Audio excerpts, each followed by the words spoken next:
वालेकुम नाज़रीन, मेरा नाम अली हैदर है और आपका शुक्रगुजार हूं कि आपने मेरी वीडियो देखने के लिए वक्त निकाला। अरशद शरीफ के कत्ल केस में एक नया मोड़ आया है और वो ऐसा मरहला है कि जहां पे ये पता चल चुका है कि कातिल कौन था, कम से कम कत्ल करने में मावनत किसने की, ये पता चल गया है। नाज़रीन, वो दो किरदार वकार और खुर्रम अहमद वो शख्स है जो कि उस वक्त अरशद शरीफ के साथ गाड़ी में बैठा हुआ था। गाड़ी जो चला रहा था शख्स, जिसको एक यूं कह लें खराश तक नहीं आई है, ये वो आदमी है जिसका अरशद शरीफ के कत्ल में बहुत बड़ा हाथ है। न सिर्फ खाली ये, बल्कि वकार अहमद जो इसका भाई है, जिसके रिजॉर्ट पे अरशद शरीफ को ले जाया गया था, जिसके पास अरशद शरीफ बतौर मेहमान रह रहे थे, ये वही मेजबान है जिसने पीठ में छुरा घोंपा है। पता कैसे चलता है? अभी तक दो बातें बड़ी अहम है नाज़रीन। एक ये कि कीनिया की जो ह्यूमन राइट्स के इदारे जो कीनिया में मुकीम है, उनका ये कहना है, ये खबर कल की है लेकिन बड़ी इंपॉर्टेंट खबर है, इस पर ज़्यादा बात नहीं की गई, इसलिए मैं इस खबर को दे रहा हूं। कीनिया के ह्यूमन राइट्स के इदारे ने कहा है कि अरशद शरीफ का कत्ल कीनियन पुलिस के साथ मिलकर बाकायदा मंसूबाबंदी के साथ किया गया। और एक और बात बता दूं आपको नाज़रीन, ये वो आदमी जो खुर्रम अहमद जो उस वक्त अरशद शरीफ के साथ गाड़ी में बैठा हुआ था, जिस वक्त गाड़ी पे फायरिंग की गई, मैं एक बात बताऊं आपको, अरशद शरीफ को पहले 3 से 4 घंटे उन्हें कत्ल करने से पहले एक इंतहाई सुवेर टॉर्चर का निशाना बनाया गया। उसके बाद उनको गाड़ी में बिठा के गाड़ी पे फायरिंग की गई। वो जो खुर्रम अहमद है उसको बाद में बिठाया गया गाड़ी के अंदर, या वो था ही नहीं, सिर्फ एक कहानी घड़ी गई कि अरशद शरीफ के साथ खुर्रम अहमद भी गाड़ी में मौजूद था। गाड़ी ने नाका क्रॉस किया, नाके पे रुकी नहीं तो हमने पुलिस से फायरिंग कर दी। ये सब झूठ, सब बकवास साबित हुआ। अब मैं इस नतीजे पे कैसे पहुंचा हूं कि अरशद शरीफ के कत्ल में वकार अहमद और खुर्रम अहमद भी शामिल थे। यहां पे रिपोर्ट कर रहा है जियो न्यूज़ इस खबर को। वो कहते हैं जनाब के वकार अहमद और खुर्रम अहमद ने तहकीकात में मदद के वादे से इनकार कर दिया।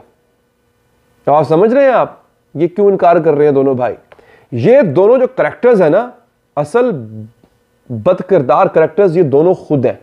और यकीन कीजिए पाकिस्तानी पुलिस या पाकिस्तानी हुकूमत अगर किसी तरह से इन दोनों पे हाथ डाल ले तो दूध का दूध पानी का पानी हो जाएगा, पता चल जाएगा अरशद शरीफ को किसने मारा।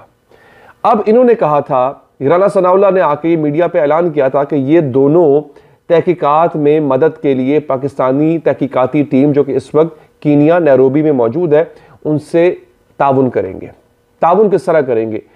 इनके पास अरशद शरीफ की टैबलेट है, फोन, जिस तरह फोन होता है ना, जैसे कंप्यूटर होता है, उस तरह की एक चीज होती है टैबलेट जो अरशद शरीफ इस्तेमाल करते थे, इनके पास है।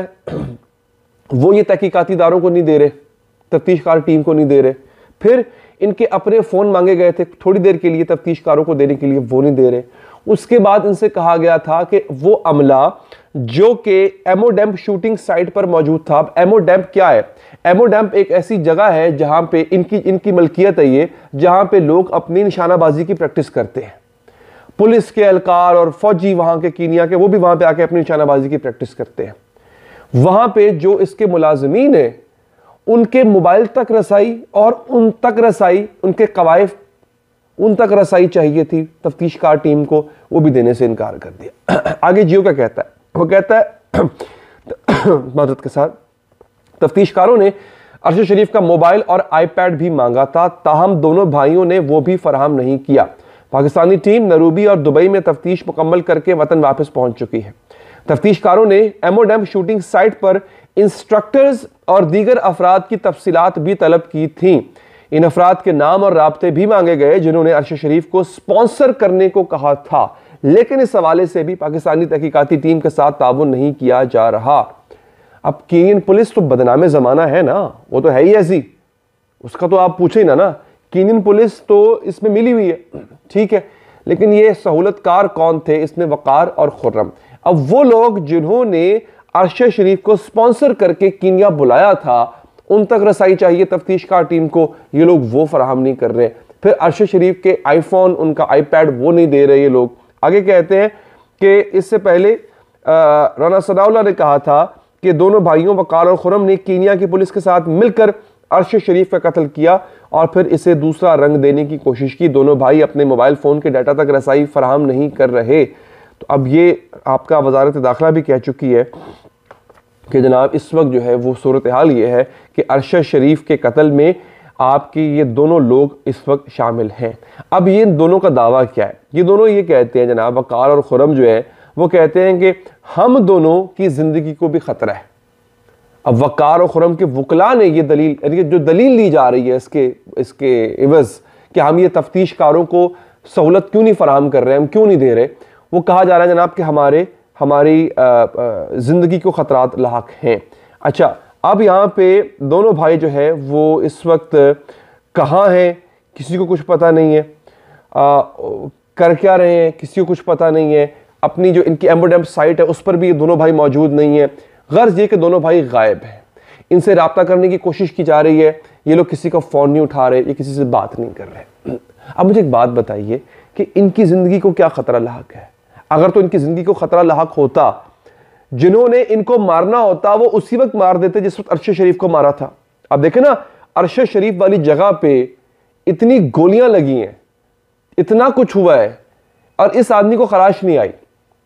अगर तो वाकई ही इस आदमी की जिंदगी को खतरा था या इसके भी कोई दुश्मन थे तो उसी वक्त मार देते ना जिस वक्त अरशद शरीफ को मारा जा रहा था, तब तो कोई गवाही ना बचता। और फिर इस आदमी की अपनी कहानी में इस कदर झोल है, इस कदर इस कहानी के अंदर जो है वो एक अजीबो गरीब किस्म की, पहले इन्होंने कहा जनाब के अब देखें ना, इसकी अपनी कहानी है। ये कीनियन पुलिस की कहानी तो है लेकिन इसकी अपनी भी कहानी है। खुर्रम अहमद जो साथ बैठा हुआ था कि हमारी गाड़ी नाके से गुजरी, इन्होंने हमें रुकने का कहा, हम रुके, उसके बावजूद इन्होंने गोलियां चला दी। पुलिस कहती इनको हमने रुकने का कहा, ये नहीं रुके इसलिए हमने गोलियां चला दी। अब कीनियन पुलिस का किरदार किस हद तक मशकूक है? वो इस तरह मशकूक है कि वो पुलिस एहलकार बकौल कीनियन पुलिस के कि पहली गोली अरशद शरीफ की गाड़ी से फायर हुई थी और एक पुलिस एहलकार जख्मी हुआ था, तो भाई वो पुलिस एहलकार कहां है उसका तो बताओ ना। उसका कोई रसाई नहीं दे रहा। कीनियन पुलिस से हमारी तफ्तीशकार टीम ने बारहा कहा है कि आप हमें बताएं कि वो पुलिस एहलकार कहां है, वो पुलिस एहलकार तक हमें रसाई दें कि जिसके हाथ पे गोली लगी थी, जो गोली लगने से जख्मी हुआ था, जिसके जवाब में फिर आपने अरशद शरीफ और उनकी गाड़ी पर फायरिंग की। सारे मशकूक हैं, सारे ही अजीबो गरीब किरदार अदा कर रहे हैं। खैर नाज़रीन, इस हवाले से अगर आप मज़ीद अपडेट चाहते हैं चैनल को सब्सक्राइब करें, पेज को फॉलो करें। मुझे दीजिए इजाज़त, अल्लाह के बाद।